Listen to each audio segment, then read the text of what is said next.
감사합니다. 오늘도 하나님을 예배하는 여러분 모두에게 우리 하나님께서 예배하신 크신 은혜로 충만하게 채워주시기를 바랍니다. 우리 옆에 있는 지체들과 마음을 다해서 같이 인사하겠습니다. 반갑습니다. 사랑하고 축복합니다. 감사합니다.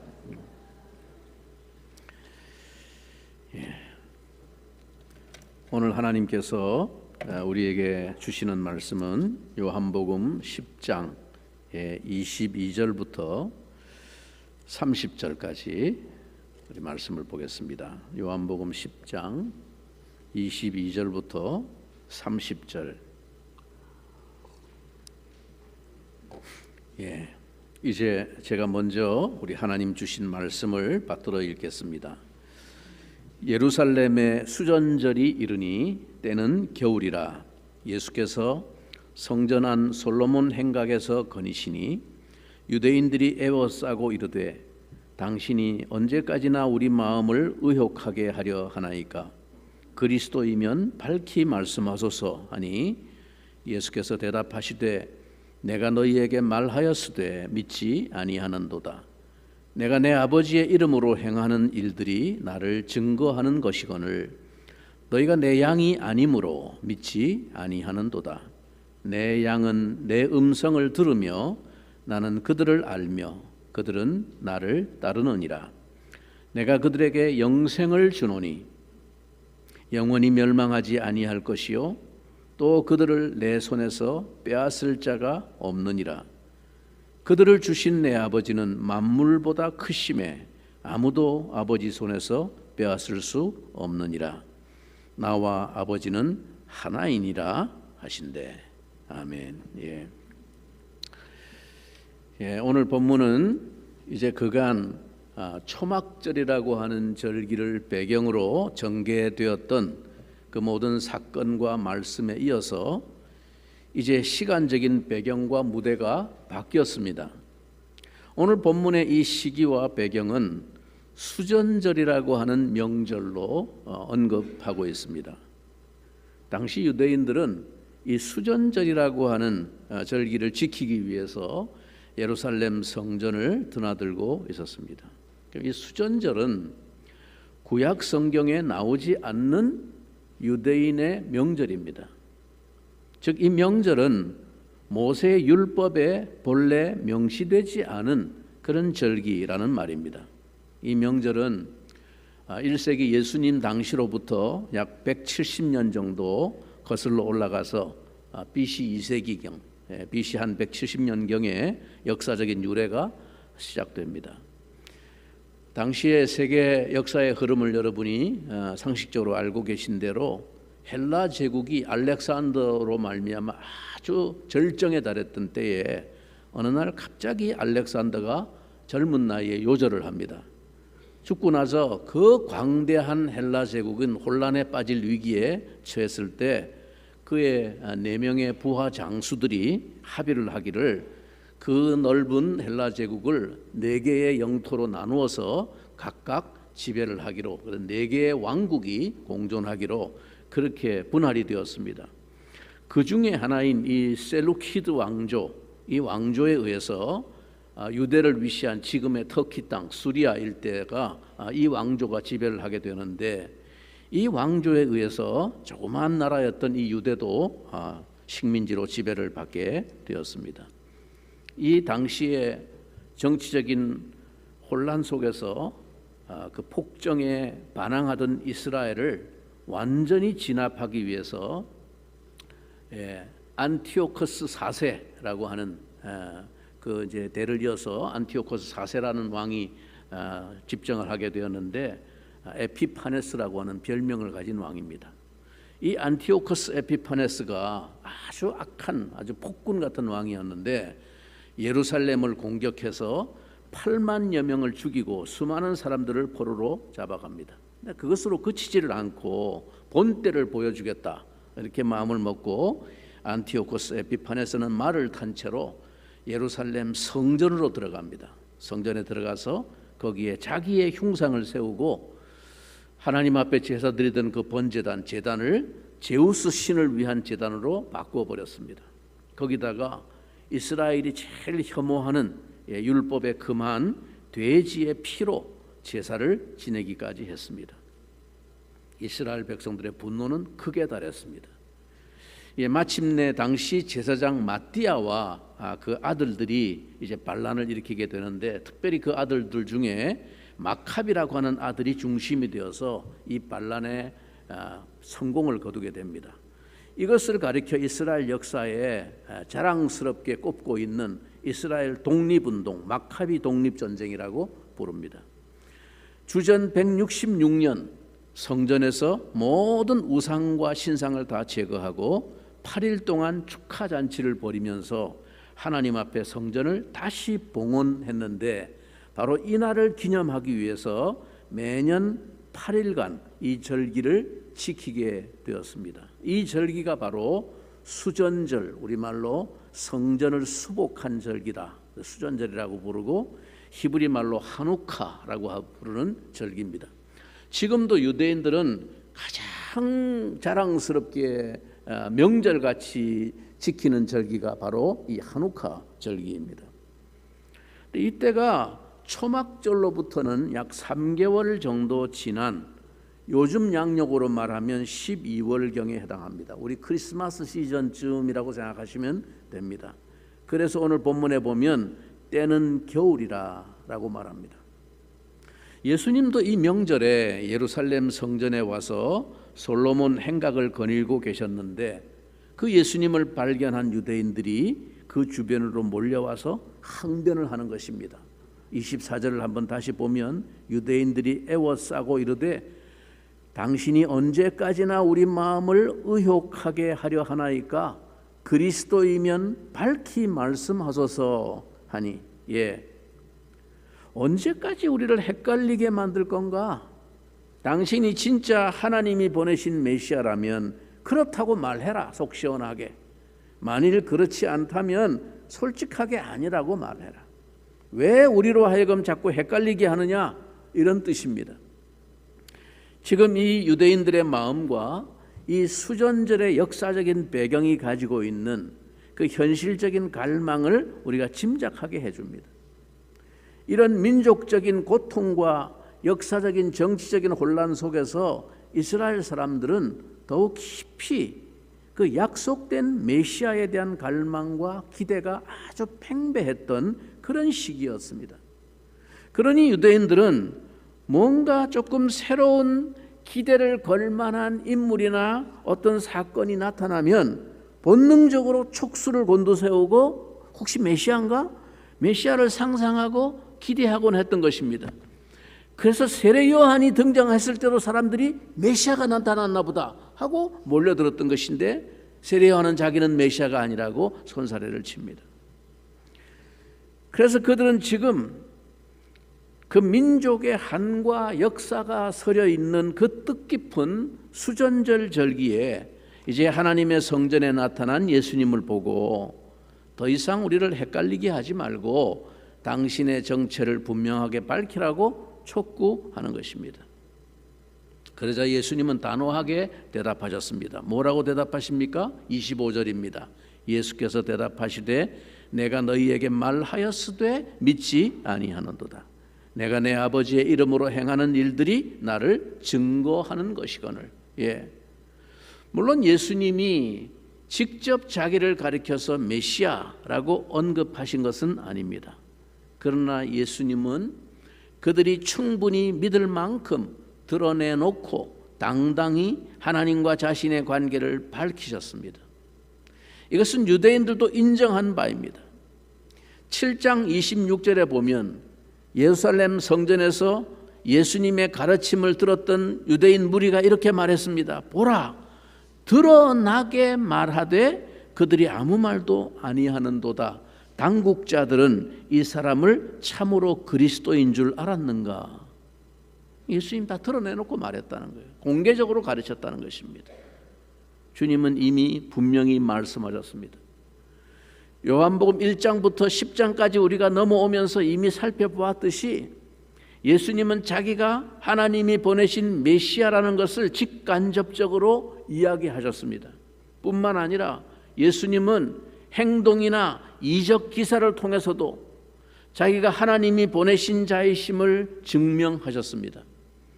그럼에도 불구하고 그들이 헷갈렸던 것은 그러한 증거들을 보고도 믿지 않았기 때문입니다.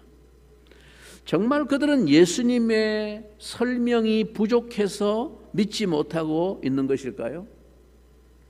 이 세상이 예수님을 믿지 않고 점점 더 하나님을 믿는 것에 대해서 냉소를 보이는 이유는 과연 믿을 만한 증거가 부족하고 성경이 그들에게 말도 안 되는 것을 억지로 강요하기 때문일까요? 사람이 얼마나 간사한지요. 안 믿는 책임이 자신들에게 있음이 분명한데도 그들은 왜 말을 애매하게 하느냐, 왜 확실하게 메시아라고 말하지 않느냐라면서 모든 책임을 예수님에게 돌렸던 것입니다. 사람들의 이러한 근성은 2000년 전이나 지금이나 다를 바가 없는 것 같습니다.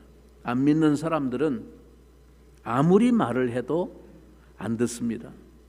믿을 만한 증거를 눈앞에 들이대도 안 믿습니다. 그러면서도 그들은 자기가 안 믿는 책임이, 못 믿는 책임이 자기에게 있다고 생각하지 않습니다. 그리고 믿을 수 없는 모든 이유가 하나님에게 있고 성경에 있고 교회나 기독교에 그 책임이 있다고 탓합니다. 옛날이나 지금이나 차이가 없습니다. 예수님은 말씀도 하셨고 행동으로 보여주셨습니다. 그 말씀과 행동들이 바로 증거들이었습니다. 말씀하셨고 보여주셨지만 그들에게는 볼 눈과 들을 귀가 없었을 뿐입니다. 그들의 눈과 귀가 어두워진 이유는 그를 믿을 마음, 그를 받아들일 마음이 없었기 때문입니다. 신부제언이면 시불견하고 청이불문하며 마음이 없으면 보아도 보지 못하고 들어도 듣지 못한다. 들으려고 하지 않는 사람들을 설득하는 것은 정말 쉽지 않습니다. 자기의 주장만 강조하고 다른 사람의 말은 아예 들으려고 하지 않고 이해하려고 노력도 하지 않는 자들, 이런 사람들과의 대화는 정말 답답하기만 합니다. 한마디로 그들은 예수님을 믿고 싶지 않고 받아들이고 싶지 않았습니다. 왜냐하면 예수님은 그들이 열광하고 기다린 그 메시아의 모습이 아니셨기 때문입니다. 또 만약 그들이 예수님의 말씀을 믿고 받아들이면 그간 자신들이 믿고 살아왔고 붙잡아왔던 그 모든 삶을 부정해야 하기 때문입니다. 아, 그게 아니었네? 지금까지 그렇게 자기는 거룩하다고 생각하고 그렇게 가르치고 그렇게 그 자부심을 갖고 살았는데 그게 진리의 길이 아니구나, 그게 구원의 길이 아니구나, 그걸 인정해야 되니까. 그때처럼 지금도 증거가 부족해서 예수님이 사람들로부터 거절당하고 계신 것이 아닙니다. 그들은 믿고 싶지 않은 것뿐입니다.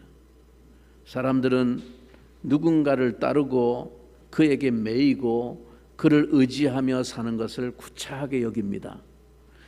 신에게 얽매이지 않겠다고 하면 자신들이 훨씬 자유로운 존재가 된다고 착각하기 때문입니다.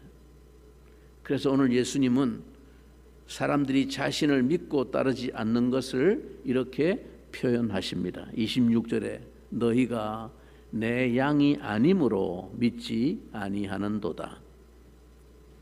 이 말씀은 처음부터 주님이 자기 양으로 선택하시지 않은 양이거나 믿지 않도록 정해졌기 때문이라는 뜻이 아닙니다. 그들이 자신들이 목자가 필요한 존재라고 인정하지 않는다는 뜻입니다. 그들은 선한 목자이신 예수님의 음성이 생명의 음성이라고 생각하지 않으며 독초인데도 배만 부르면 그만이라고 생각하고 마시면 마실수록 갈증이 더해가는 불량 음료를 생수로 착각하고 있는 것입니다. 아니, 그들은 예수님이 전하시는 꼴과 생수에 매력을 느끼지 못한 채 예수 말고 다른 목자를 기다리고 있기에 목자이신 예수님을 알아보지 못한 것입니다. 그들은 예수님의 능력을 보고 놀라기는 했지만 그 능력으로 자신들이 원하는 것을 주기만 요구할 뿐 예수님이 자기들에게 포기하라고 말씀하시는 것은 듣고 싶지 않았던 것입니다. 자기를 부인하고 자기 십자가를 지고 나를 따르라는 그 주님은 따르고 싶지 않았던 것입니다. 자신들은 변하지 않은 채 자신들을 더 윤택하게 만들어줄 다른 목자를 기다린 것입니다. 하지만 다 그런 것은 아닙니다. 예수님은 자신을 목자로 알아보는 양들도 있다고 하십니다. 27절에 이렇게 말씀하십니다. 내 양은 내 음성을 들으며 나는 그들을 알며 그들은 나를 따르느니라. 예수님의 양인지 아닌지는 양들의 반응으로만 알 수 있습니다. 마음 따로 행동 따로는 없습니다. 예수님께 속한 양은 목자의 음성을 알아차립니다. 그리고 그 음성이 있는 곳으로 따라갑니다. 순종할수록 목자를 더욱더 깊이 인격적으로 알아갑니다. 그래서 그 알미 깊어질수록 더 진정으로 순종하게 되고 목자의 인도를 따라 사는 것이 가장 편하고 즐겁다는 것을 알게 됩니다. 목자가 필요하다고 곁에 바짝 붙어서 떠나지 않는 그 양들을 목자는 결코 버리는 법이 없습니다. 목자 예수님은 목숨을 바쳐서라도 그 양들을 지키실 것입니다. 예수님은 양들에게 이렇게 약속하십니다. 28절입니다. 다 같이 한번 읽겠습니다. 28절에 이렇게 주님이 약속하십니다. 내가 그들에게 영생을 주노니 영원히 멸망하지 아니할 것이요 또 그들을 내 손에서 빼앗을 자가 없느니라. 세상에 복을 바라지 않는 사람은 없습니다. 모든 사람이 복을 원합니다. 누구나 자기 가정이 행복하고 자기 자녀들이 건강하게 자라서 사회에서 성공하기를 바랍니다. 그러나 이러한 축복은 일시적인 것들에 지나지 않습니다. 진정한 축복은 영원합니다. 예수님이 우리에게 주시는 가장 큰 축복은 영생입니다. 내가 너희에게 영생을 주노니, 구원받는다는 것은 곧 영생을 얻는다는 뜻입니다. 땅에서만 구원받는 게 아니라 죽은 후에도 영원까지 다시 사는 그 축복을 누리는 것입니다. 영생보다 가치 있고 더 큰 축복은 없습니다. 지상에서 얻을 수 있는 가장 위대한 축복은 바로 영생입니다. 선한 목자이신 예수님은 자기 음성을 듣고 따르는 양들에게 영생을 주겠다고 약속하십니다. 그러면 여러분, 그럼 영생이라는 게 무엇일까요? 물론 한마디로 영원한 생명이죠. 영생이란 이 땅에서 시작하여 하늘나라에서 영원으로 이어지는 생명을 말합니다. 모든 것에는 끝이 있지만 영생에는 끝이 없습니다. 모든 것에는 부족함이 있지만 영생에는 부족함이 없습니다. 모든 것에는 죽음이 있지만 영생에는 죽음이 없습니다. 만물 가운데 죽음이 없는 존재는 주님께 영생을 얻은 사람들 뿐입니다. 그럼 영생이 무엇입니까? 영생은 또한 절대로 빼앗기지 않는 생명을 말합니다. 만약 영생이 인간의 손에 달려 있다면 죽음에게 뺏기고 말 것입니다. 그러나 영생은 하나님께 속한 것이므로 누구도 그것을 빼앗을 수 없습니다. 여기서 빼앗다라는 말을 직역하면 낚아채다라는 뜻입니다. 삭군이 버리고 도망간 그 양들은 이리에게 낚아챔을 당하지만 예수님께 속한 양들은 아무도 낚아채가지 못합니다. 결단코 그런 일은 없습니다. 우리가 예수님을 사랑하고 의지하는 한 사탄은 우리와 예수님의 관계를 결코 깨뜨릴 수 없습니다. 사탄이 아무리 우리의 어두운 과거를 들추어내면서 넘어뜨리려고 하고 죄책감에 시달리게 하고 우리가 새로워질 수 없다고 자책하게 하더라도 예수님은 사탄의 그 송사를 듣지 않으시고 우리를 놓지 않으십니다. 예수님이 우리를 사랑하기로 작정하셨을 때 우리가 누구인지 모르고 사랑하신 것이 아니기 때문입니다. 예수님은 사마리아 우물가의 여인을 남편 5이나 있는 얼굴 들기 힘든 죄인임을 아시고서도 그녀를 구원하러 찾아가셨고, 삭개오가 양심을 밥 말아 먹은 추악한 수전노임을 아시고서도 그에게 다가가 먼저 그를 부르셨습니다. 그 속에 간사한 것이 없다고 칭찬하신 나다나엘 같은 경건하고 선한 사람만 부르시고 구원하신 것이 아닙니다. 예수님은 당신께 매여 사는 인생을 영생이라고 달리 표현하십니다. 영생은 생물학적인 생명이 아니라 하나님 나라의 현재성을 누리는 것을 의미합니다. 하나님 나라를 사는 생명이 영생입니다. 오직 하나님 나라를 우리 안에 이루지 못한다면 우리는 영원한 멸망을 이미 살고 있는 사람, 곧 멸망의 자녀가 되는 것입니다. 그러니 우리는 천국을 죽은 후로 미루어서는 안 됩니다.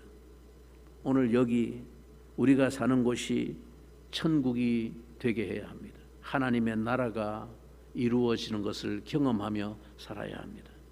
오늘 여기서부터 하나님 나라의 생명, 즉 영생을 누려야 합니다. 그가 바로 선한 목자 예수님의 양입니다. 그 목자는 우리에게 생명, 곧 영생을 주시고 더 풍성히 얻게 하셨기 때문입니다. 예수님은 영생을 누리는 양들, 우리 안에 들어온 양들이 안전할 수 있는 다른 이유를 이렇게 말씀해 주셨습니다. 자, 29절 말씀 한 번 더 읽겠습니다. 그들을 주신 내 아버지는 만물보다 크심에 아무도 아버지 손에서 빼앗을 수 없느니라. 바로 앞에서는 예수님, 목자이신 예수님 손에서 빼앗을 자가 없다라고 하셨는데, 이어지는 29절에서는 아무도 아버지 하나님 손에서 빼앗을 수 없다라고 하십니다. 사도 바울은 로마서에서 하나님이 우리 편이시면 누가 우리를 대적하리요? 라고 말했습니다.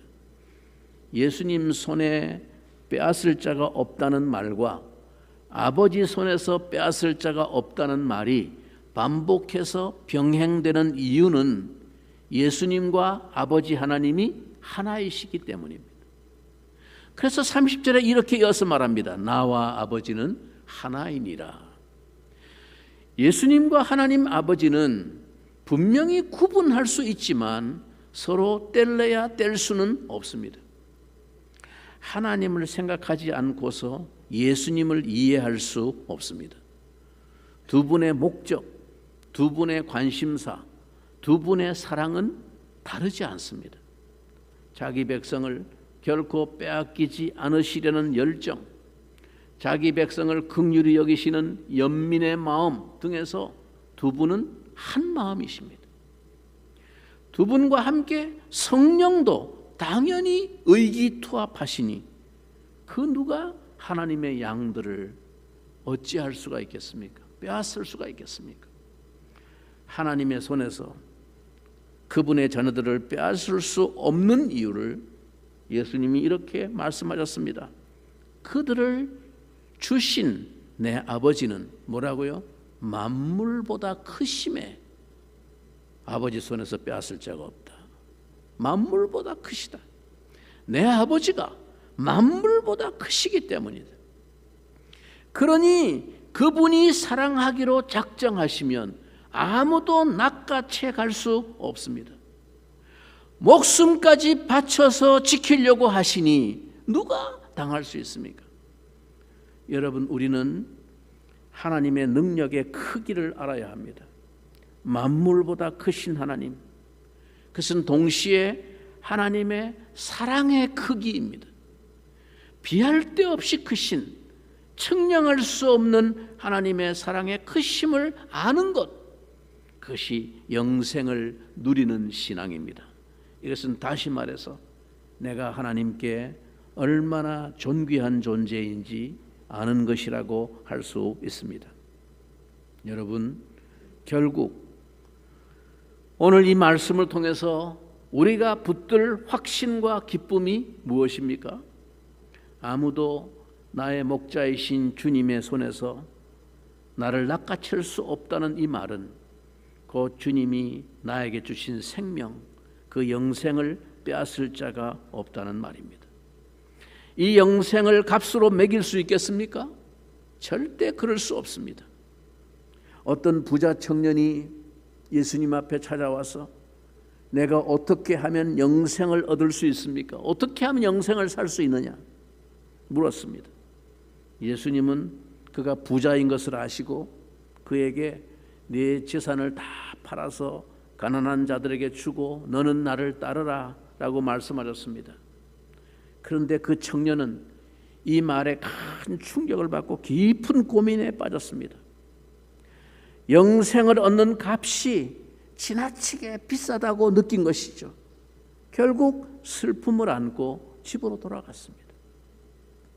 그러나 하나님이 주시는 영원한 생명을 값으로 매길 수 있습니까? 만약에 가격표를 붙여서 그것을 사라고 한다면 세상에 어떤 부호가 살 수 있을까요? 아무도 없습니다. 그렇기 때문에 선한 목자이신 우리 주님은 이 영생을 선물로 주신다고 말씀합니다. 자기 음성을 듣고 자기를 믿고 따르는 양들에게 영생을 선물로 주시겠다고 말씀하십니다. 오직 믿는 자에게 주시는 값없는 선물입니다. 여러분, 구원의 진리를 복잡하고 난해하고 고차원적으로 설명한다고 진리가 되는 것이 아닙니다. 진리는 단순하고 쉬워서 진리에 이르는 조건이 까다롭거나 사람 차별이 없습니다. 평범한 중생들이 아무나 이룰 수 없는 고도의 수련을 통해서 선계에 이르는 자들에게만 허락되는 세계가 아닙니다. 진리는 단순하지만 거품과 포장으로 허세를 부린 가짜가 아니고 진짜입니다.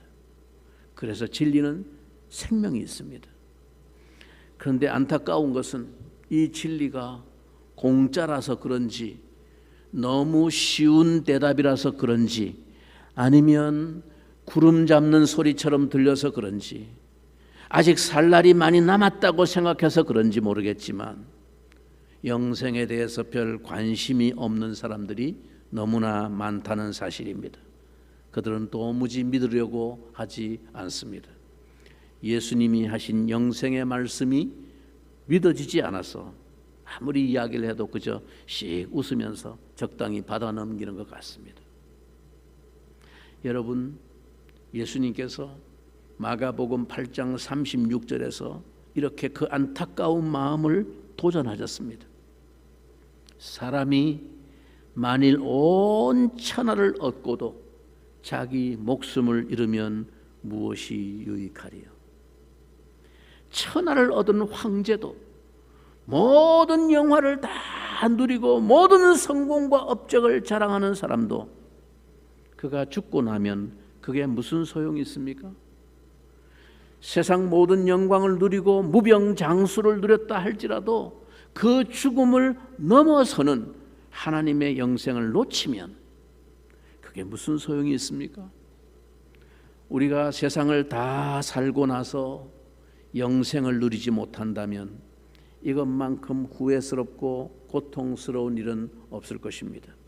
예수님은 만유보다 크신 하나님이십니다. 이 하나님이 자기를 믿으면 영생을 얻는다고, 내가 영생을 준다고 말씀하셨습니다. 지난 1990년은 라이언 파이트라고 하는 미국의 18세 소년이 에이즈로 세상을 떠난 그 사건이 당시 세계인의 가슴을 울리면서 큰 화제가 되었습니다. 미국 사회를 뒤집어 놓은 큰 이슈가 되었습니다. 이 소년이 13살 되던 해에 혈우병으로 수술을 받을 때 수혈을 했는데 수혈했던 그 피에 에이즈균이 있었던 것입니다. 이 일이 당시 미국 사회에 큰 충격을 던져서 사회적인 이슈가 되었는데 그가 5년 동안 병상에서 투병 생활을 하는 동안 미국의 모든 텔레비전 방송과 언론들이 그 소년의 투병 상황을 계속 보도했습니다. 왜냐하면 당시까지만 해도 이 에이즈라고 하는 병에 대해서 부정확하고 막연한 불안과 편견이 심했던 상황이었고, 에이즈는 음란한 동성애자들을 통해서 옮긴다, 그렇게 속설이 퍼져 있던 때였습니다. 그래서 그런 죄를 짓지 않은 사람이 에이즈에 걸린다는 것을 아무도 상상하지 못했던 때였습니다. 그런데 아무런 잘못 없이 에이즈에 걸릴 수 있다는 이 충격적인 사실이 온 미국 사회에 경각심을 불러일으키게 되었습니다. 이 소년이 병상에 있는 동안에 그 병상에는 별의별 사람들이 다 찾아왔습니다. 레이건 대통령도 특사를 보내서 이 소년을 위로했고, 마이클 잭슨도 친히 찾아와 가지고 이 소년에게 선물을 주었습니다. 그러나 온 미국 사회에 간절한 염원에도 불구하고 결국은 임종을 맞게 되었습니다. 당시 일반 언론이나 보도 자료에는 소개되지 않았지만 후에 기독교 언론, 기독교 잡지와 묵상집을 통해서 이 소년의 마지막 임종을 앞두고 라이언이 병상에서 자기 아버지와 단둘이 나눈 대화가 소개되었습니다. 아버지가 죽음을 앞둔 아들을 안타까운 마음으로 쳐다보면서 이렇게 말했습니다.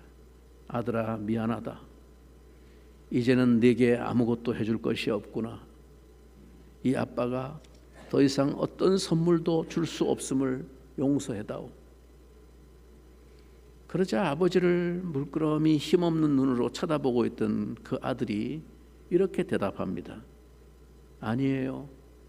전 지금까지 많은 선물을 받았지만 아무도 아빠 같은 선물을 준 사람은 없었어요. 아빠는 저에게 이 세상 누구도 줄 수 없는 가장 값비싼 영원한 생명을 선물로 주셨어요. 아빠는 저에게 예수 그리스도를 가르쳐 주셨어요. 전 예수님을 믿고 영생을 선물로 얻었어요. 이것보다 더 위대한 선물은 없을 거예요. 아빠, 사람은 누구나 죽잖아요. 저는 조금 일찍 가는 것 뿐이에요. 그러니 슬퍼하지 마세요. 저는 영원한 생명이 있으니까요. 이렇게 말하고 세상을 떠났습니다. 얼마나 아름다운 생명입니까?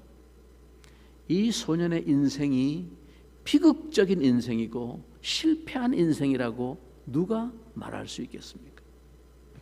여러분 가운데 아직 영생에 대한 확신이 없는 분이 있습니까? 내가 교회를 다녔고 교회를 다니면서 예수 믿으면 구원받는다고 영생을 얻는다는 이야기를 수도 없이 들었지만 정말 내 마음속에 나는 영원히 산다, 죽음을 넘어서는 영원한 생명을 나의 목자이신 예수님이 선물로 주셨다, 죽음이라고 하는 그 고비를 넘어서면 내 생명은 끊어지는 것이 아니라 내 안에 주신 영원한 생명이 계속 다른 모습으로 이어지는 것을 여러분 마음속에 확신하고 계십니까? 우리에게 정말 중요한 것은 영원한 생명입니다.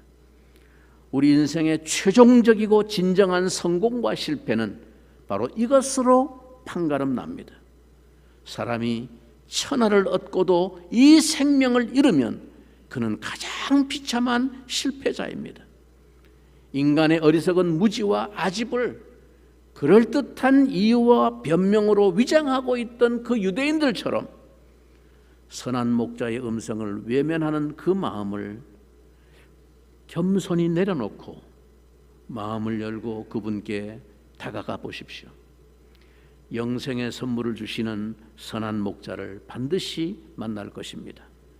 내가 그들에게 영생을 주노니 영원히 멸망하지 아니할 것이요 또 그들을 내 손에서 빼앗을 자가 없느니라. 이 영생의 기쁨과 확신으로 이 짧은 세상에서의 시간을 상황과 여건에 흔들리지 않는 승리자가 되시기를 우리 주님의 이름으로 축원합니다. 우리 같이 한번 이 시간 기도하겠습니다.